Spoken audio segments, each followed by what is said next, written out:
por tu Espíritu Santo. Más allá de lo que nosotros podamos alcanzar con la porción de gracia que tú nos has dado, hay una porción que queremos que tu Espíritu lo implante en nuestro espíritu. Y aun cuando cosas tal vez no alcancemos a entender, Señor, que tu Espíritu Santo hable a nuestro espíritu y allí seamos educados y de esa mente, Señor, influenciada por tu Espíritu Santo, nosotros podamos comenzar a descubrir nuevos niveles de revelación que necesitamos para estos tiempos tan especiales, tan cercanos a tu venida.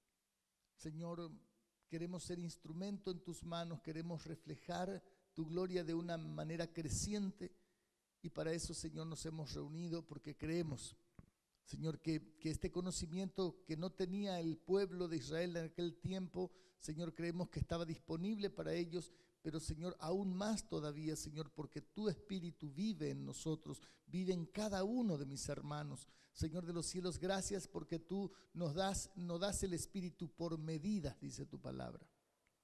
Señor de los cielos, te damos gracias y te damos la gloria, la honra, Señor, y la alabanza en el nombre de Jesús. Amén. Amén. Bien, si bien este pasaje de Oseas 4:6 lo hemos, digamos, hablado muchas veces, porque si hay algo que a nosotros nos ha llamado la atención soberanamente es el hecho de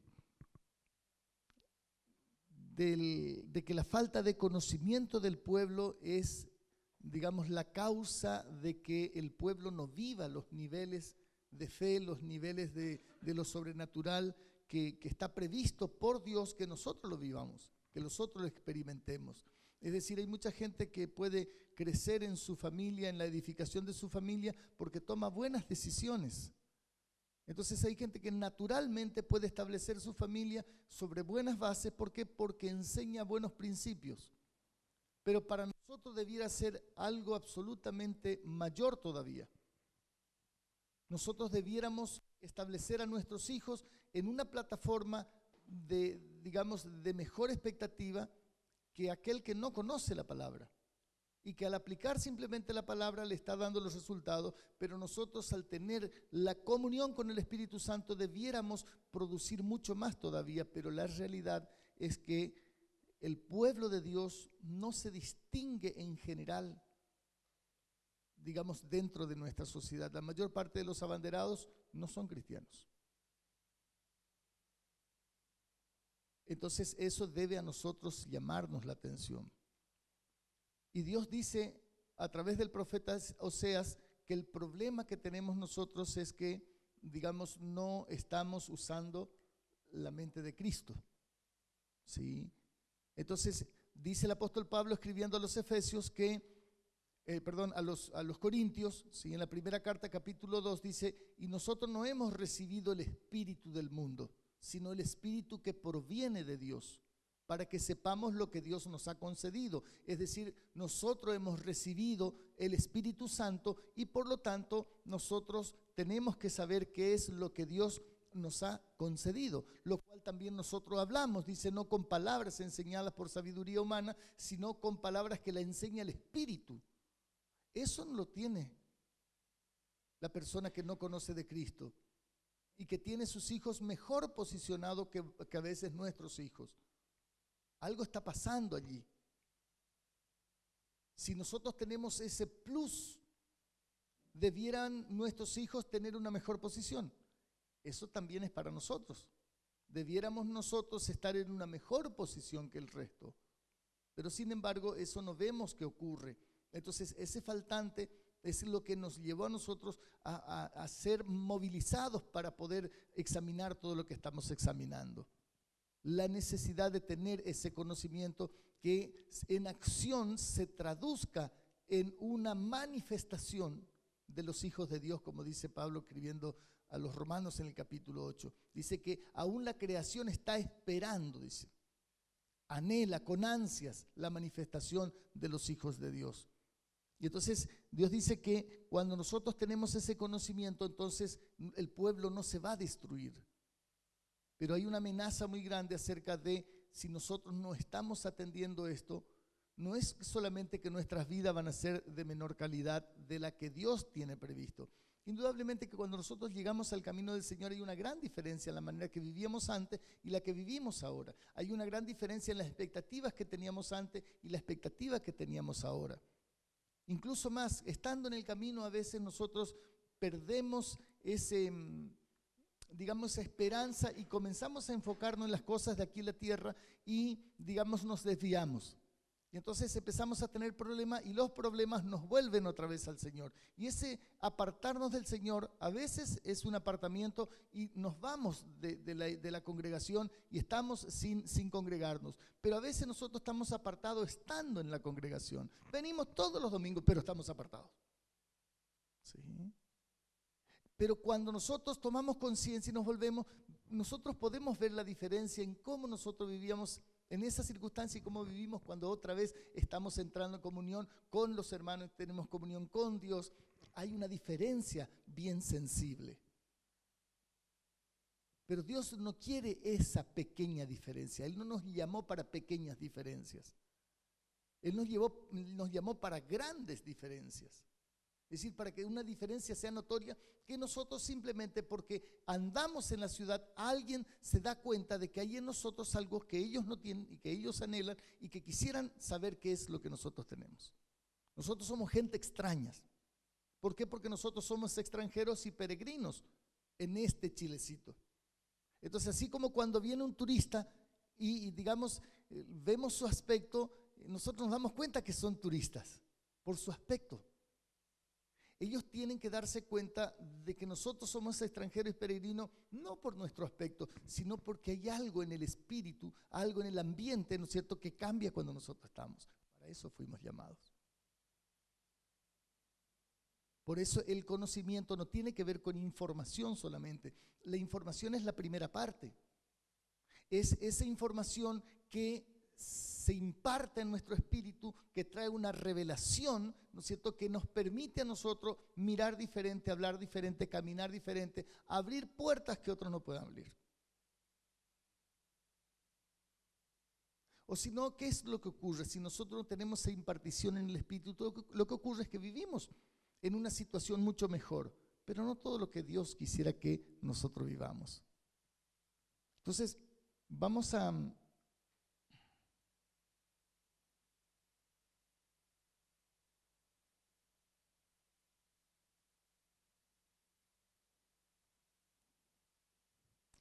considerar hoy la mente pasiva.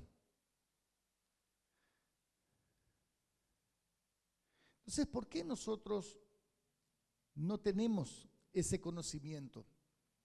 Nosotros no tenemos ese conocimiento porque si bien tenemos tenemos la información, al tener una mente pasiva, la información no es productiva. Sí, la información no es productiva. Si yo sé lo que tengo que hacer y no lo hago, no me sirve de nada el saber. Es más, me sirve en contra. Porque la palabra que dice, aquel que sabe hacer lo bueno y no lo hace, se le cuenta como pecado. ¿Sí? Por eso, ser cristiano es un problema, entre comillas. ¿Por qué? Porque al mundano eso no se le va a aplicar, se nos va a aplicar a nosotros. Por eso es que el escritor a los hebreos dice, si el justo con dificultad se salva, ¿dónde perecerá el impío y el pecador? Entonces, ¿es ventaja ser cristiano? Sí, es de todas maneras, diría Pablo, ¿sí? En todas las formas.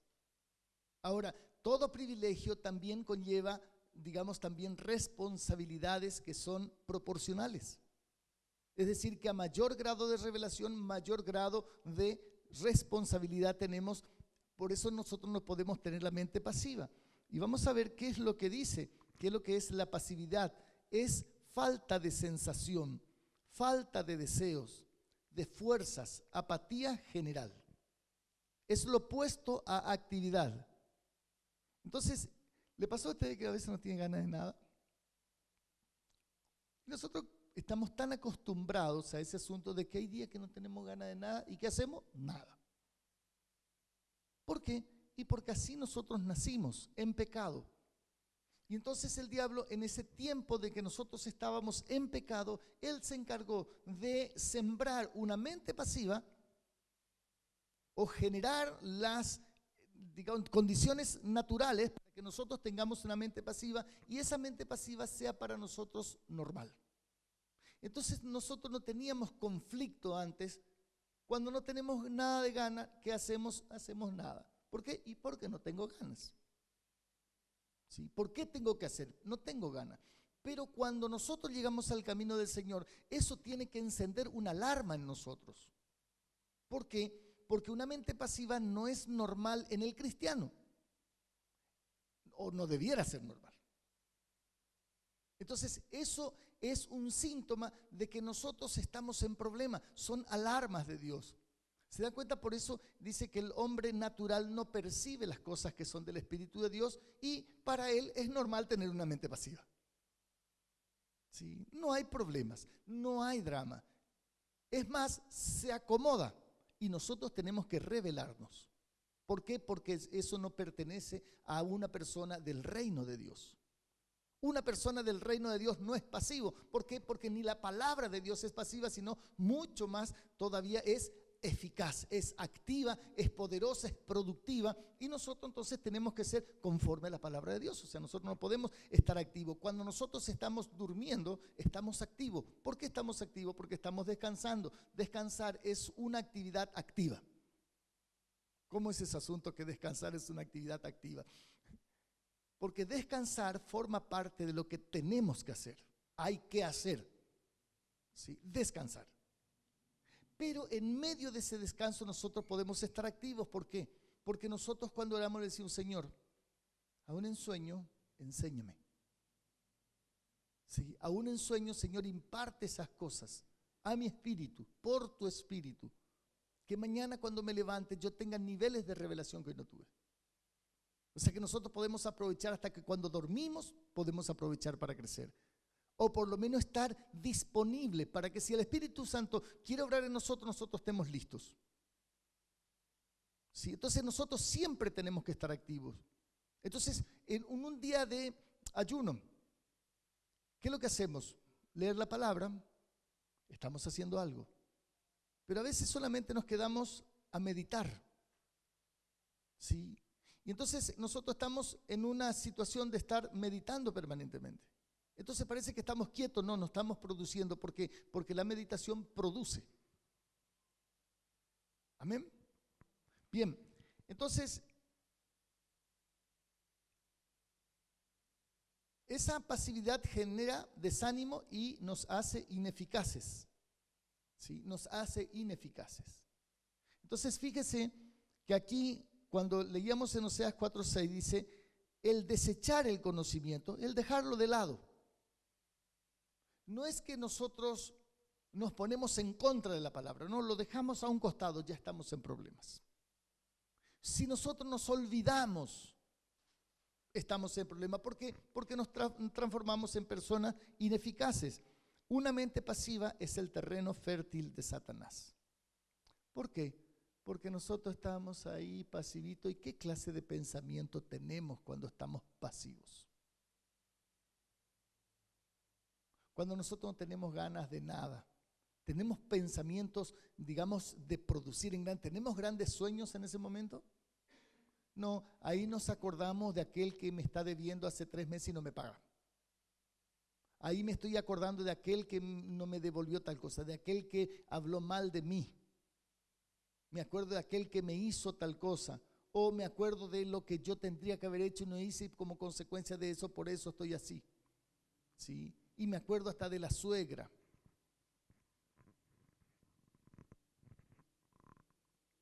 Entonces, por eso una mente pasiva es digamos, una realidad espiritual, no es una realidad mental solamente, de la cual nosotros tenemos que estar atentos y automáticamente reaccionar. O sea, nosotros no podemos permitirnos estar ahí dando vueltas, ¿no es cierto?, con una mente vagabunda, pensando en cualquier cosa. Nosotros no nos podemos dar el gusto de pensar cualquier cosa. Por eso Pablo cuando escribe a los filipenses le dice, en esto piensen. No pueden pensar de cualquier manera. Acá esto solamente Dios. ¿Y por qué yo no tengo derecho a pensar lo que quiere? Porque somos cristianos, por eso no tenemos derecho a pensar lo que queremos. Usted quiere tener derecho, yo quiero tener derecho a pensar lo que quiero, entonces tengo que salirme de este esquema porque en este esquema yo no tengo derecho a pensar lo que quiero. Yo tengo que pensar todo lo que es bueno, todo lo que es justo, todo lo que es amable, lo que es de buen nombre, lo que tiene virtud alguna, lo que sea digno de alabanza, solamente en eso. Si ese pensamiento que yo tengo no pasa ese filtro, yo tengo que desecharlo. Yo tengo que tener, ¿no es cierto?, una actitud, ¿no es cierto?, de estar con el mouse. Entonces, ¿qué hago cuando tengo ese pensamiento? Clic derecho y me voy a eliminar. Y dice, ¿está seguro? Sí, estoy seguro, vamos a eliminarlo. ¿Sí? Ay, sí, pero mira, ese pensamiento. No tenemos que ser románticos. Tenemos que echarlo fuera. Ay, sí, pero yo quería acordarme un poquitito de aquel novio que tuve cuando era chico, sí, o de la novia que tenía cuando tenía ya 18 años, qué lindo que eran esos días. No, clic derecho, eliminar. ¿Por qué? Porque eso es terreno fértil de Satanás. Es ahí donde sutilmente él comienza a meter. Deja hoy una semillita, mañana otra semillita, y cuando nosotros nos damos cuenta, ¿no es cierto?, tenemos todo nuestro patio lleno de cizaña y no sabemos cuándo empezó ese asunto. Entonces no nos podemos dar el lujo. Esos pensamientos que no pertenecen a Filipenses 4:8, hay que darle clic derecho, eliminar. ¿Está seguro? Sí. Vamos a papelera de reciclaje y lo sacamos de ahí también. ¿Por qué? Porque a veces vamos a la papelera de reciclaje a ver qué es lo que eliminamos la última vez. ¿Por qué es importante esto? Porque nuestra mente tiene una memoria que tiene una capacidad definida. Cuando nosotros tenemos más de lo que podemos almacenar, después la próxima información que viene de parte de Dios no la podemos registrar. ¿Por qué? Porque la memoria está llena. Dice no puede, tiene que eliminar algunos archivos. ¿Qué le va a eliminar? La información que no es pertinente. Efesios 4:27. Efesios 4:27. ¿Qué es lo que dice ese pasaje?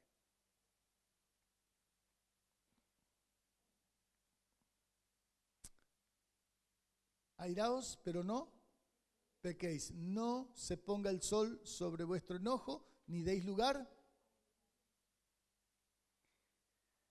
Ese es el problema, ¿no es cierto?, que tenemos nosotros con muchos defectos.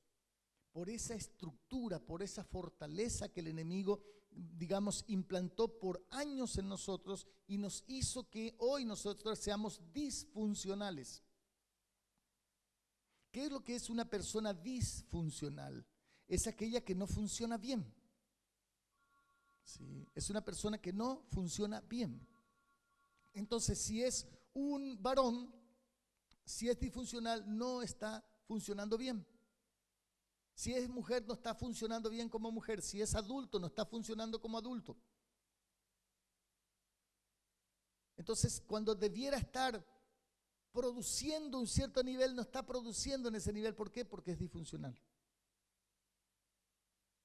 Por eso es que nosotros necesitamos tener en cuenta este asunto, que nosotros tenemos que tener en cuenta que toda manera, ¿no es cierto?, de pensar que traíamos cuando no éramos cristianos o que aprendimos en la iglesia, porque en la iglesia a veces no se ha tratado con profundidad estos temas y nosotros aprendimos en la iglesia las cosas del mundo. No es solamente que nuestros hijos se fueron a la escuela y en la escuela aprendieron, no, aprendieron en casa, aprendieron aquí entre los hermanos. ¿Por qué? Porque no había mente renovada. ¿Por qué? Porque nosotros antes pensábamos, bueno, que somos salvos y ya está todo bien. No, no está todo bien. Por eso es que la iglesia no tiene el impacto que tiene que tener, porque nosotros nos conformamos con ser salvos, con de vez en cuando un milagro, y porque el Señor me provee, y ahí nos quedamos en digamos, en el primer estamento del cristiano. Y no recordamos que nosotros fuimos llamados para ser sacerdotes y reyes y reinaremos sobre la tierra. Es decir, nosotros ese pasaje ya, ay, qué lindo, pero no lo asumimos para nosotros. ¿Sí? Eso lo asumimos que tiene que ser algunos profetas de esos muy renombrados, de esos apóstoles muy renombrados, y que para el resto de los cristianos nosotros tenemos que conformarnos con ser un poquito menos pobres simplemente que un miserable.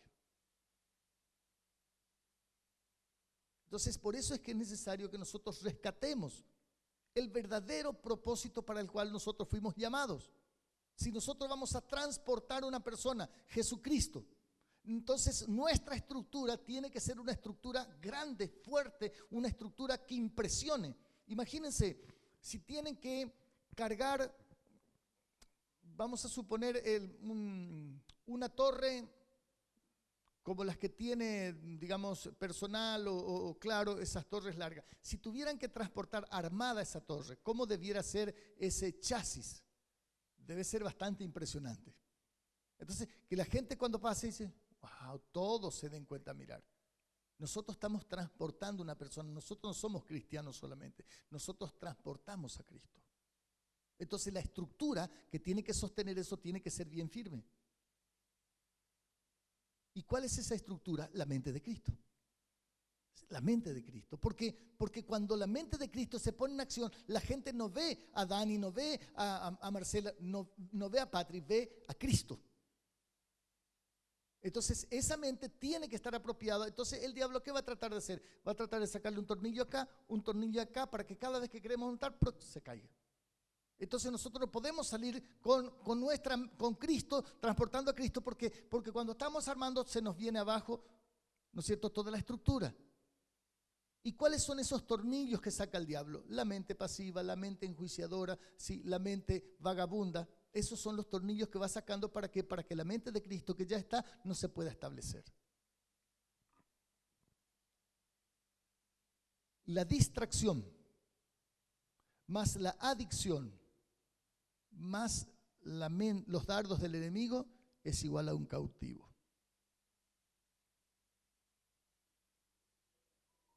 ¿Por dónde empieza? Una mente pasiva, distraída. Una mente distraída empieza a buscar entretenimientos.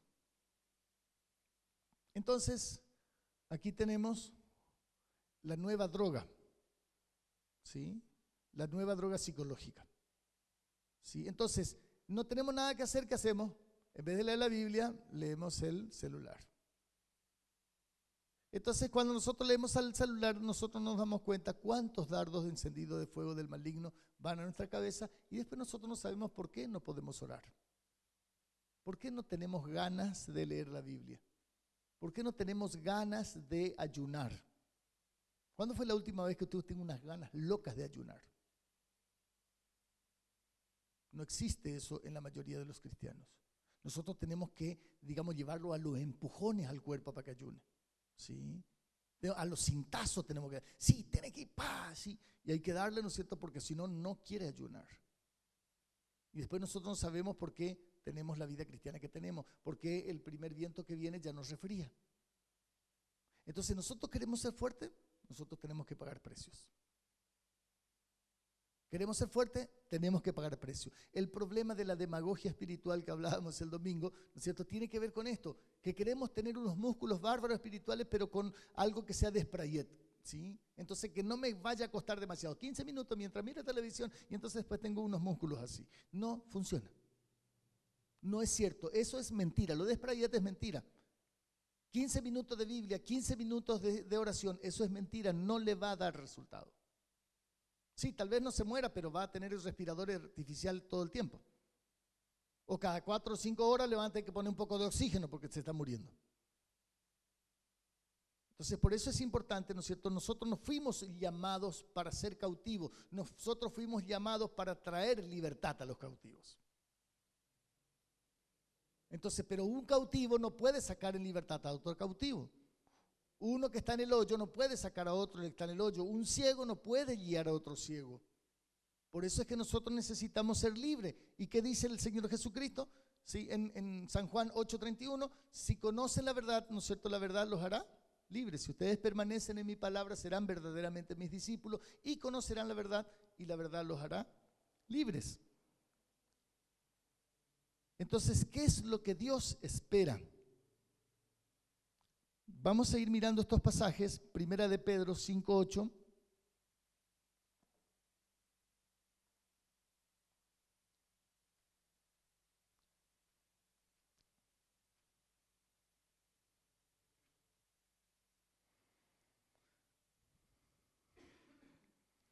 Dice, sed sobrios y velad, porque vuestro adversario el diablo, como león rugiente, anda alrededor buscando a quien devorar. Debiéramos agregarle el 9 ahí, ¿sí? Porque esto es lo que nosotros tenemos que hacer. ¿Qué es lo que Dios espera? Que nosotros resistamos firmes en la fe. Resistamos firmes en la fe. Entonces, ¿qué Dios espera con este asunto de la distracción, de la adicción de los dardos, de la mente pasiva, de la mente enjuiciadora, de la mente crítica, suspicaz, de la mente vagabunda, de la mente incrédula? Dice que nosotros tenemos que resistir firmes. ¿Qué significa? Que no es una lucha, bueno, un día de esto voy a orar. No, no, no. Eso tiene que ser firme, significa que es violento. Firme significa que usted pone toda la energía, ¿no es cierto? ¿Para qué? Para impedir que esa mente se instale, que impida que saque esos tornillos para la estructura donde vamos a montar la mente de Cristo. Entonces nosotros vamos a resistir firme significa que es violento, que es con toda la energía. No es que bueno, vamos a ver cómo arreglamos, vamos a ver si establecemos un pacto de paz, a ver cuánto, para que no me cueste tanto. No, no, tiene que costarnos todo. O sea, esto no podemos darle tregua. Si nosotros queremos ser la iglesia que Dios viene a buscar, nosotros no podemos darle tregua a este asunto. Tenemos que resistirle firme. Segunda de Timoteo 1:6.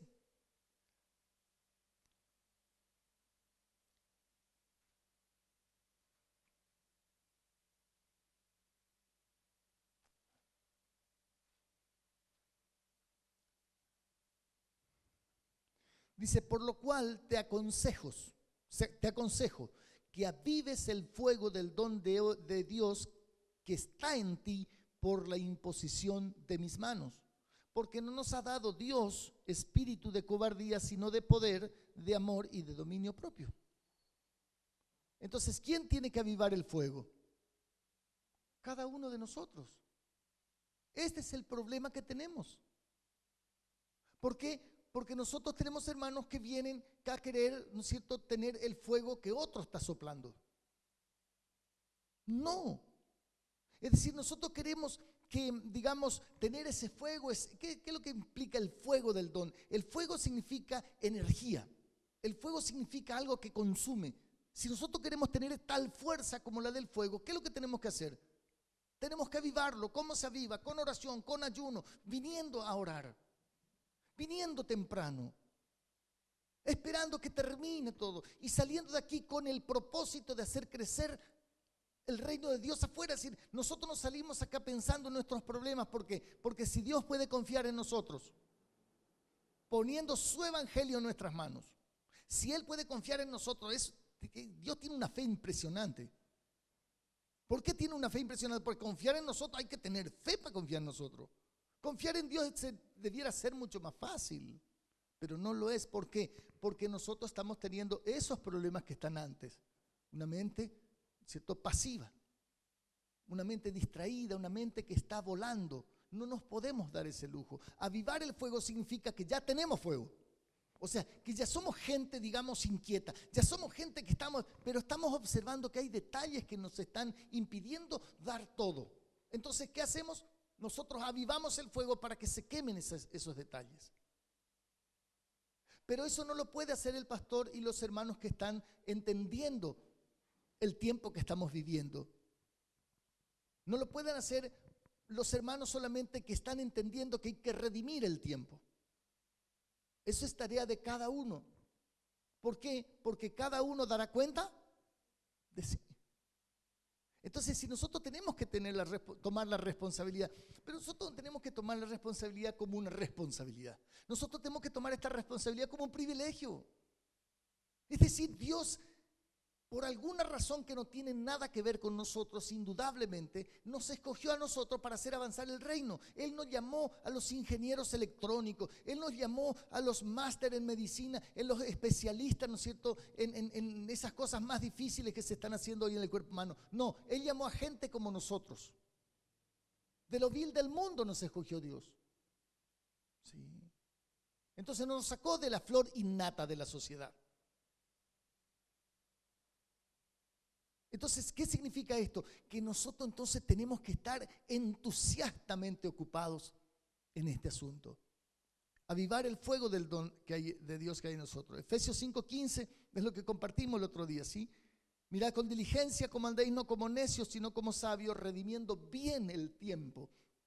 Redimiendo bien el tiempo significa asignándole el tiempo en los lugares que corresponde, en las cosas que corresponde, rescatando ese tiempo que perdimos, ¿sí? Y entonces empezando a invertir el tiempo. Y ahí estamos en problema algunos. Sí, algunos estamos en serios problemas y estamos siendo incomodados y a veces no estamos acomodándonos como corresponde. Entonces le vamos a robar el tiempo a eso que donde estábamos perdiendo y vamos a invertir el tiempo. ¿Para qué? Para que el fuego del don de Dios que hay en nosotros, que ya está, se avive. Para que cuando vengan esos pensamientos nosotros podamos resistirlo firme en la fe. ¿Sí? Y Efesios 6:18 que dice, orando en todo tiempo. Orando en todo tiempo. ¿Sí? Entonces, es decir, ¿cómo Dios espera que nosotros vayamos a resistir todos estos ataques del enemigo? Con todas estas cosas que hemos hablado.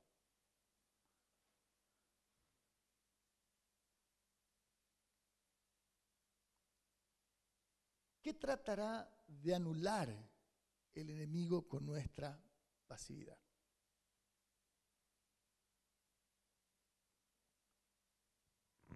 Lo que Dios quiere que nosotros hagamos. ¿Sí? ¿Qué es lo que tratará de anular el enemigo con nuestra pasividad? ¿Sí? Él va a tratar de anular el fuego de Dios que hay en nosotros, la firmeza para resistir. Él va a tratar de anular, ¿no es cierto?, que ese conocimiento de Dios quede impartido en nosotros. Entonces lo que trata de anular en sentido general es nuestra vida espiritual, que nosotros no oremos en todo tiempo, que nosotros no estemos, ¿no es cierto?, velando con toda oración y súplica en el Espíritu, que nosotros no tomemos el cinto de la verdad y la coraza de justicia y el yelmo de la salvación y la espada del Espíritu y digamos el escudo de la fe, es decir, todas esas cosas que nosotros tenemos que invertir tiempo para poder vestirnos con esa armadura. Él va a tratar de destruir esa vida espiritual, destruir el altar. ¿Por qué? Porque al anular tu vida de oración, al anular tu vida de estudio de la palabra, el ayuno, ¿qué va a hacer? Va a afectar la fe y va a terminar anulando la obediencia.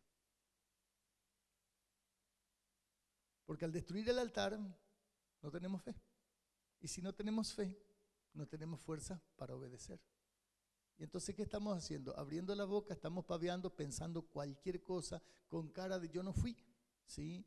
Y a veces están con cara de estar atendiendo, pero están con la cabeza a otro lado. Y cuando uno mira acá a alguien distraído, uno se da cuenta que tiene cara de distraído. Y uno se da cuenta que esa persona en ese momento no está pudiendo batallar.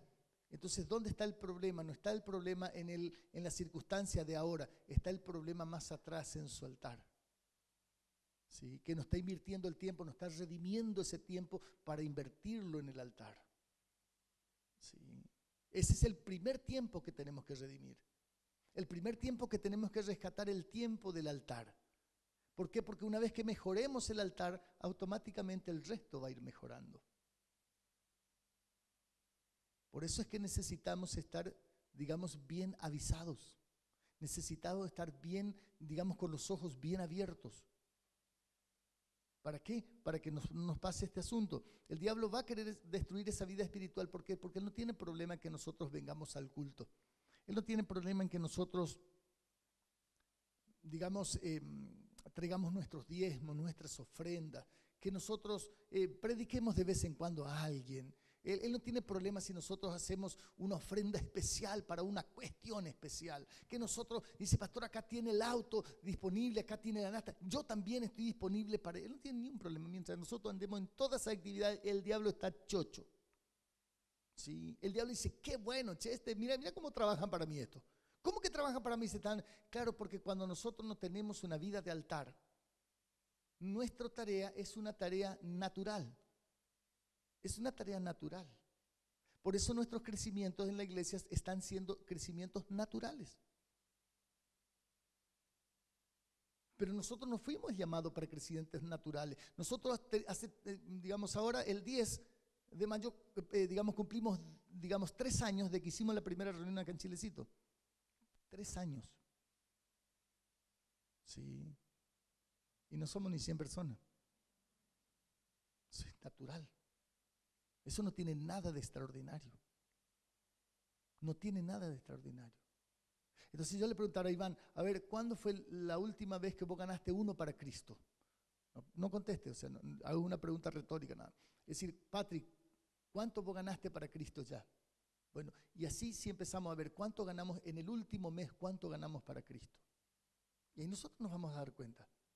Esto no tiene que tomarlo, ay, mira lo que me está diciendo. No, estamos evaluando, estamos hablando entre amigos, estamos hablando entre compañeros de batalla, estamos haciendo un examen, estamos evaluando. ¿Por qué? Porque si estamos evaluando es porque nosotros queremos encontrar dónde está la obstrucción al crecimiento, dónde está esa obstrucción que nosotros necesitamos romper. ¿Para qué? Para que la sangre pueda fluir, ¿sí? ¿Por qué? Porque nosotros no podemos hacerle bypass a las cosas de Dios. Si está una obstrucción, nosotros tenemos que sacar la obstrucción. Nosotros no podemos gambetear la obstrucción. Entonces, ¿cuál es el problema? El problema es la oración. Bueno, nosotros tenemos que, digamos, ver la manera de romper eso que está impidiendo la oración. No es que nosotros, bueno, vamos a dejar la oración, no podemos hacer, dejemos la oración, vamos a seguir con lo otro. No podemos hacer eso. ¿Sí? Por eso es que nosotros necesitamos firmemente, ¿no es cierto?, este asunto de que el diablo va a querer destruir esa parte. ¿Por qué? Porque entonces ahí no tiene, como la iglesia, se van a salvar algunos. El diablo no tiene problema cuando se salvan algunos. El diablo está teniendo problema cuando se están salvando muchos. Si acá se están salvando algunos, pero se matan 4 como estos días, ¿quién cree que ganó? ¿Sí? ¿Quién cree que ganó?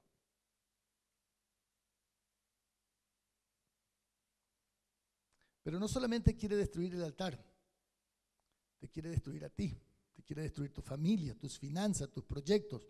Quiere verte fracasado y que deshonres a Dios. O sea, el diablo no se va a conformar. Él se va a conformar primero que tengas la mente pasiva y no te va a hacer tanto problema. El diablo no te va a atacar cuando estás con mente pasiva de una manera furibunda. El diablo te va a atacar sutilmente para sacarte un poquito más, para sacarte un poquito más. Y cuando te tengas fuera, entonces como león rugiente te va a devorar. Y va a devorar todo lo que tengas. Y te va a avergonzar de la manera que nunca pensaste ser avergonzado. ¿Sí? Te va a avergonzar hasta lo último. Y nosotros conocemos eso. ¿Sí? ¿Por qué? Porque no importa el tiempo que tengamos, ya nosotros si vivimos 3 años en la iglesia, ya nosotros sabemos cómo el diablo nos humilló. Y a veces nos humilló a niveles que nosotros queremos cerrar los ojos y no queremos ni acordarnos. Estando en el camino, las cosas que nos pasaron. ¿Saben cuál es la buena noticia? Que Dios es un Dios de segundas chances. ¿Sí? Que dice Dios, sí, ahí, desde ese extremo, desde esa posilga donde estabas, te volvieres a Jehová tu Dios, lo hallarás. ¿Sí? La buena noticia, ¿no es cierto?, es que si nosotros nos arrepentimos, Él volverá a tener misericordia de nosotros y nos va a llevar al lugar donde Él dijo que siempre nos llevaría. Entonces, ¿cuál es tu situación hoy? No tengo idea para algunos. ¿Sí? Pero no importa dónde estés, Dios dice, si estuviera en lo más lejano, yo de allí te voy a traer para hacer morar en el lugar donde yo dije que morarías. Esa es la gran ventaja que tenemos, que las misericordias de Dios se renuevan cada mañana, dice la palabra. Entonces eso nosotros nos tiene que llevar, ¿no es cierto?, a tener una actitud distinta. Eso nos tiene que llevar a nosotros a tener una actitud de rebeldía ante nuestra pasividad, rebeldía ante nuestra actitud, ¿no es cierto?, de estar con la mente vagabunda, con estar conformándonos con poco, con decir, bueno, voy a entretenerme aquí, voy a cerrar los ojos, me voy a concentrar en esto para no pensar en lo que tengo que pensar. Entonces tengo mucho activismo en otras cosas porque el activismo tapa. Pero nosotros podemos ser pasivos teniendo mucha actividad. ¿Por qué? Porque cuando nosotros estamos ocupados en lo que Dios no nos llamó a ocuparnos, como punto principal, cuando todo lo que nosotros hacemos no tiene que ver con avanzar el reino, entonces nosotros estamos pasivos. El domingo justamente hablábamos de este asunto. Entonces, ¿cómo yo puedo estar ocupado todo el tiempo en Dios? Cuando yo le dedico el tiempo a Dios temprano y después me ocupo de mi familia, yo estoy haciendo avanzar el reino en mi vida y en mi familia. Entonces, ¿qué pasa cuando yo salgo y cuando mi familia sale a este mundo? Todos están haciendo avanzar el reino. Entonces, en mi trabajo yo estoy haciendo avanzar. Mientras estoy trabajando, estoy haciendo avanzar. Ese no es decir que yo tengo que dejar mi trabajo y para dedicarme solamente a predicar. No. Algunos son llamados a eso, pero la mayoría no. La gran mayoría somos llamados a llevar el evangelio en la escuela, a llevar el evangelio en los trabajos. La mayoría. Y lo que dan el crecimiento a la iglesia son los que están trabajando en medio de la sociedad. Los que hacen avanzar en la iglesia no son los que están a tiempo completo. Y si no, te va a preguntar, a la mayoría de los pastores que están a tiempo completo, ellos son los que menos gente ganan. ¿Por qué? Porque los que más ganan son los que están metidos entre la gente con problemas. Entonces nosotros podemos estar con, digamos, una mente bien activa, ¿no es cierto?, trabajando en las cosas que yo, digamos, tengo que desarrollar. Ahora, en esa misma circunstancia yo puedo tener una mente pasiva. ¿Por qué? Porque si yo no le estoy dedicando al altar, ¿qué pasa cuando yo salgo? Entonces yo lo que hago, ¿no es cierto?, es ir a hacer mi trabajo, pero el trabajo más importante no lo hago porque no me preparé, no tengo el fuego del don avivado. Entonces yo hago lo natural nada más. Y entonces soy uno más que se mezcla y que a veces tenemos que decirle que somos cristianos. Y ¿en serio? Te dice por ahí. Es así como que no pueden creer, nada, no puede ser cristiano. Nada, déjate de macanear, los cristianos, porque el mundano sabe que hay las cosas. No, eso no. ¿Cómo? Porque si no dicen, a ver, ¿cómo que vos te vas a la iglesia y decís esas cosas? Ellos saben. O sea, el hombre natural no es estúpido, es natural, pero no estúpido. Entonces, por eso es que nosotros tenemos que tener en cuenta, ¿no es cierto?, que el diablo no solamente te quiere robar el altar. Porque cuando te roba el altar, ¿quién se da cuenta? Nadie se da cuenta. Si venimos acá, aleluya, por ahí nos emocionamos y lloramos ahí y estamos recontentos, la palabra, wow, me dio un empujón, si fue una palabra no muy confrontativa, habló más de las promesas, wow, qué contento nos fuimos, nadie se da cuenta que mi altar está destruido. Pero pasa el tiempo y ¿cómo nos damos cuenta? Por los frutos. Cuando empezamos a deshonrar a Dios, se nos salió el rosario, ¿no es cierto?, de las cosas que ya no tendríamos que decir más. Y ahí nosotros nos damos cuenta. Entonces quiere destruirte todo. El diablo vino para robar, para matar y para destruir. No tenemos que ser ingenuos. No tenemos que ser ingenuos. El diablo quiere avergonzarte. Avergonzarte. ¿Qué le pasa a una chica o un muchacho que conoce las cosas de Dios y se mete, ¿no es cierto?, en una relación, ¿no es cierto?, sentimental y está teniendo relaciones sexuales fuera del matrimonio? Todavía no se casó. ¿Ustedes creen que esa persona va a ser impactante predicando a los demás? No. ¿Saben por qué? Porque tiene vergüenza. ¿Cómo yo sé? Claro, yo también hice lo mismo. O sea, no hice lo mismo en el sentido de ese pecado, pero no es el único pecado. Sí. Yo muchas veces estuve entre mucha gente y no tenía yo ánimo de predicar porque había estado mirando pornografía. ¿A quién le voy a predicar en eso? ¿Se entiende? Entonces, por eso es importante entender eso. Entonces, ¿qué haremos? ¿Qué dice Josué 1:2? Dios le dice a Josué, ¿sí? El versículo 1 dice, mi siervo Moisés ha muerto. Y ahora, ¿qué dice? Ahora levántate. ¿Sí? Ahora levántate y cruza este Jordán. ¿Sí? Entonces no estés con una mente pasiva, levántate. Levántate, cruza el Jordán. ¿Qué significa? Levanta, cruza esa mente pasiva, cruza esa mente incrédula, cruza esa mente suspicaz, cruza esa mente, digamos, crítica, esa mente ácida, esa mente vagabunda, esa mente incrédula, cruza eso, pasa al otro lado, el Jordán, agua sucia. Si cruza en las aguas sucias de esas maneras inapropiadas de pensar. Y ahí del otro lado de esa manera de pensar, del otro lado, ahí está la tierra prometida. Entonces cruza ese Jordán, toma la tierra, tú vas a repartir. Si cruzas ese Jordán, entonces ¿qué va a pasar? Así como estuve con Moisés, voy a estar contigo. Si no cruzas el Jordán, y obvio que no va a estar. Si cruzas el Jordán, así como estuve con Moisés, estaré contigo. Yo no te dejaré, yo no te desampararé. Nadie te va a poder hacer frente en todos los días de tu vida. Claro, si nosotros cruzamos el Jordán de todas estas maneras inapropiadas de pensar, claro, ¿quién te va a hacer frente? Si alguien te habla mal de ti, ¿qué vas a hacer? Vas a analizar lo que te dicen. Si tienen razón, vas a corregirle, vas a ir a dar un abrazo y gracias, no me estaba dando cuenta. Ganaste un amigo. ¿Sí? Si no es cierto lo que te dicen, entonces no están hablando de ti. La persona está hablando de lo que hay, de la condición de su corazón nada más. Entonces, ¿qué vas a hacer? Vas a orar por esa persona y en algún momento le vas a llamar y con mucha amabilidad, ¿no es cierto?, le vas a confrontar. Sí. Y entonces, ¿qué va a pasar? Tener la chance de ganar un amigo otra vez. Entonces, ¿en qué momento te puede destruir? En ninguno de los dos momentos, cuando es cierto ni cuando no es cierto. Nadie te puede hacer frente en todos los días de tu vida. ¿Cómo nosotros vamos a poder hacer frente a todos los enemigos? Y los enemigos no son los diablos ya, wow, los gobernadores de las tinieblas, las huestes de maldades. No son todos esos diablos de 7 cabezas, ni mucho menos. No, los enemigos, los que echan a perder la viña, ¿quiénes son? Las pequeñas zorras. Las pequeñas zorras.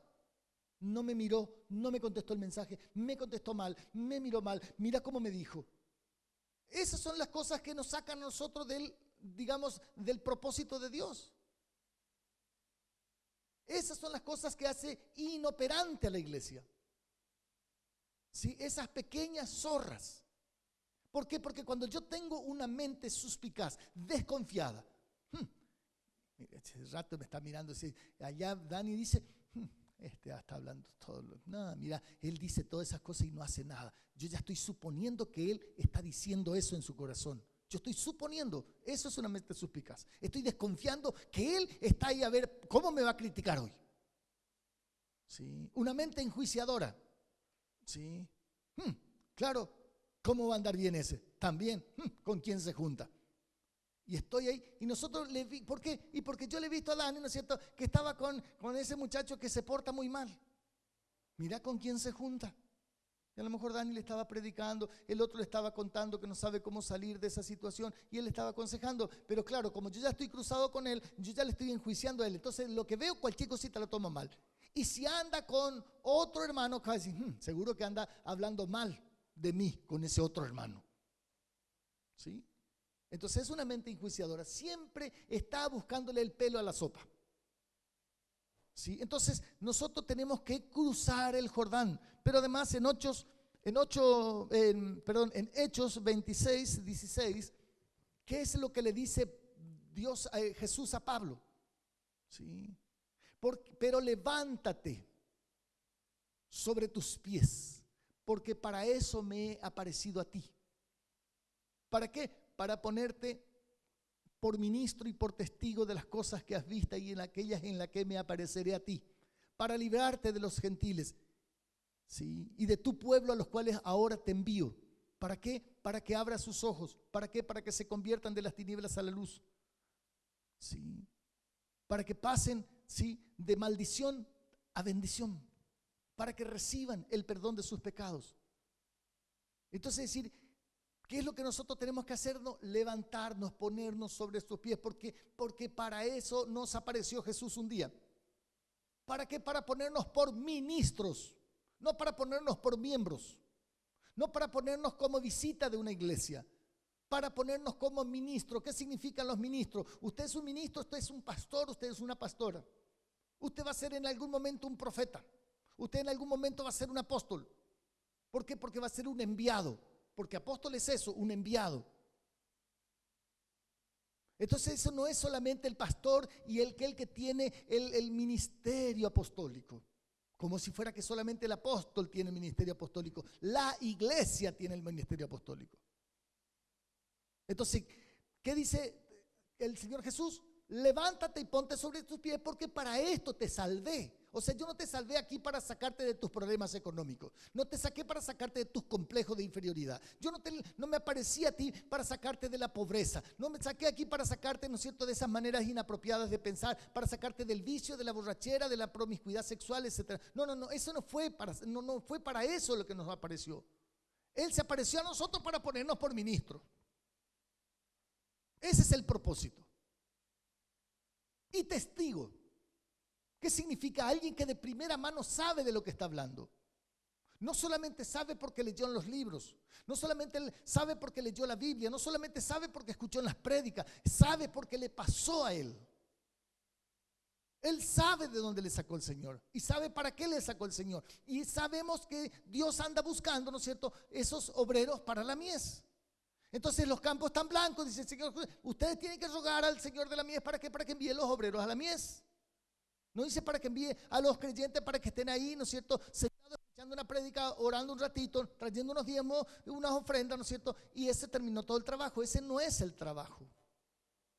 Eso no es el trabajo. El trabajo del cristiano no es venir a la iglesia. El trabajo del cristiano no es aportar para que la iglesia avance. El trabajo del cristiano es ser un ministro. Alguien que va, ¿no es cierto?, y que por la palabra y en la unción, la gracia, el don de Dios que hay en él, que se aviva, entonces va, le habla a uno, ¿no es cierto?, sus ojos son abiertos. A ese ciego que está afuera, ¿no es cierto?, se le abren los ojos. ¿Quiénes pueden hacer eso? Los ministros. ¿Para qué? Para que se dé cuenta dónde está viviendo. ¿Por qué? Porque la gente no se da cuenta dónde está. Cree que está bien. O estoy mal, pero digamos, está bien. O sea, así es la vida. ¿Sí? Así nomás es el asunto. Entonces nosotros fuimos llamados para esa tarea extraordinaria. Entonces, ¿qué vamos a hacer nosotros? Bueno, y vamos a levantarnos. ¿Qué otra cosa vamos a hacer? Vamos a levantarnos. ¿Y qué significa vamos a levantarnos? Significa que vamos a dejar de llamarnos los pobrecitos espirituales. Nosotros vamos a dejar de llamarnos los pobres. Yo no tengo. Nosotros tenemos que renunciar a esa frase, yo no tengo. Algunos que no tienen. Y yo no tengo tiempo. ¿Qué no va a tener tiempo? Sí, tienes tiempo. Es más, tiempo bien abundante. Lo único que nosotros tenemos que hacer es usar bien el tiempo. No, lo que pasa es que yo no tengo plata. Sí tienes plata. Lo que pasa es que estás usando mal la plata que tienes. Por eso el salario cae en saco roto, extras. No, Ageo capítulo 1. Reciben el salario y el salario va en saco roto. ¿Por qué? Porque no estamos usando para lo que tenemos que usar. Y algunos no caen en saco roto. En algunos, ¿no es cierto?, tienen esto, tienen aquello, tienen lo otro.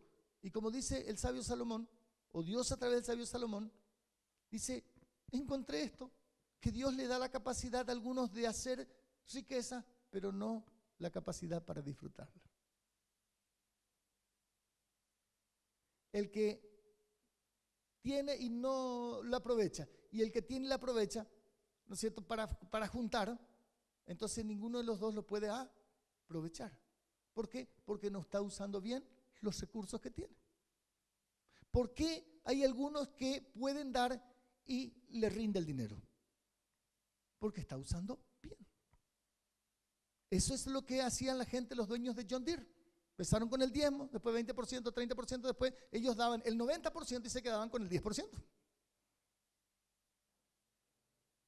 ¿Cómo podían hacer esa gente si yo no puedo hacer ni el diezmo? Bueno, eso justamente, yo tengo que dejar de decir yo no puedo, yo no tengo, yo no sé, yo no nada. No, si usted no sabe, pero entonces usted tiene la posibilidad de saber. Pero uno tiene que hacerse cargo. Uno tiene que invertir el tiempo en lo que tiene que invertir el tiempo. ¿Por qué? Porque como hablamos el domingo, si yo le dedico todo el tiempo a Dios,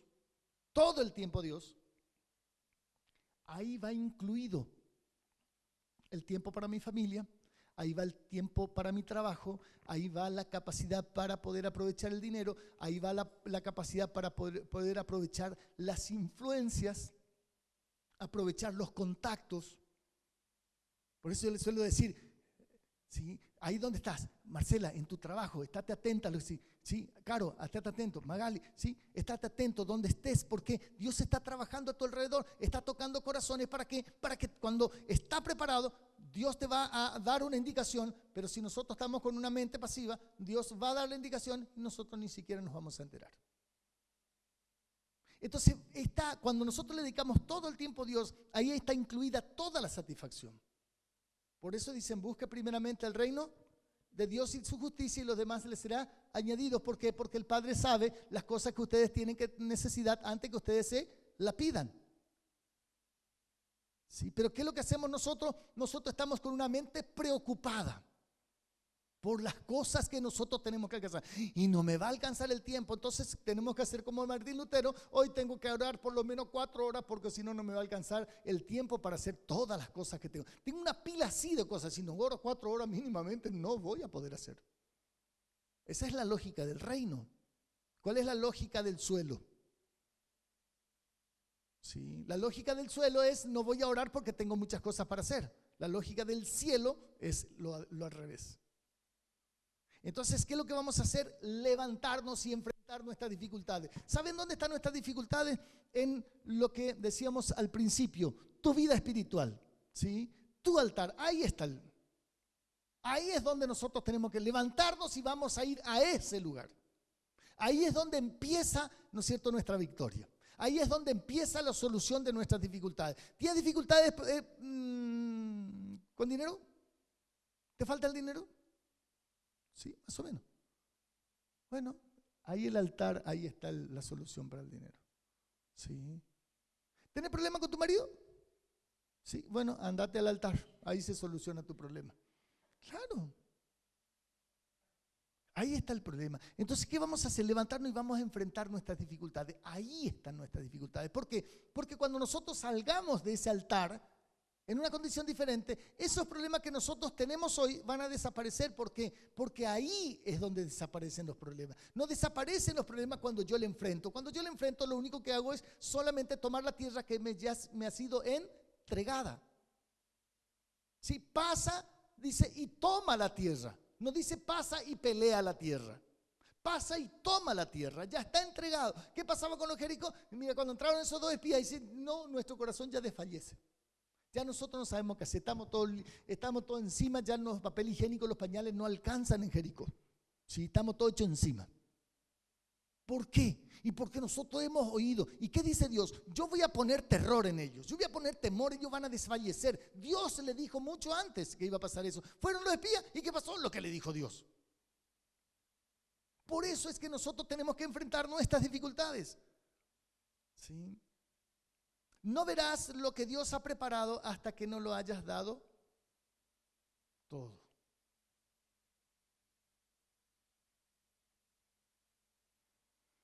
Este no es un evangelio muy simpático. Amén, sí, gloria a Dios, sí, lo tomo para mi vida. ¿Sí? Eso no despierta esos griteríos. ¿Sí? ¿Por qué no despierta los griteríos? Porque nosotros queremos todo, pero no queremos dar todo. Ese es nuestro problema. Nosotros tenemos un espíritu de bolsa. Si nosotros queremos todo y cargar. Y el problema es que cargamos todo y después no sabemos dónde encontrar. Si yo había puesto acá un tornillo y empiezo en la bolsa y no lo encuentro el tornillo. Tenemos una mentalidad de bolsa. Nosotros tenemos que tener una mentalidad de canal. ¿Sí? Lo que entra tiene que fluir, tiene que fluir. Yo recibo todo, doy todo. Doy todo porque cuando yo doy todo hay espacio para que venga lo que se viene. Entonces, pero eso requiere que nosotros le enfrentemos uno a uno todos esos detalles y si es posible anotar en la pared, ¿no es cierto? A ver cuáles son esas maneras inapropiadas que yo estoy teniendo. Por eso es importante que usted traiga un pendrive y lleve y después, digamos, vaya a su casa y anote. ¿Para qué? Para que esté atento enfrenta esos detalles porque hay que enfrentarlo. Entonces cuando voy a orar, Señor, muchas veces estoy acá con esa mente pasiva, yo estoy distraído, Señor, yo estoy volando, estoy ahí con esa mente y a veces no creo en tu palabra, Señor. Esta cosa me está pasando, Señor, yo en el nombre de Jesús, y ahí estoy peleando en oración. ¿Dónde? En el altar. Ahí es donde se pelea la batalla, ahí es donde se gana la batalla, o ahí es donde se pierde la batalla, es cuando yo no voy a la pelea. ¿Por qué? Porque si yo voy a la pelea, Él me va a decir, bueno, toma esa tierra. Porque Dios quiere que nosotros nos pase estas cosas. Dios quiere que nos pase las cosas que Él dice.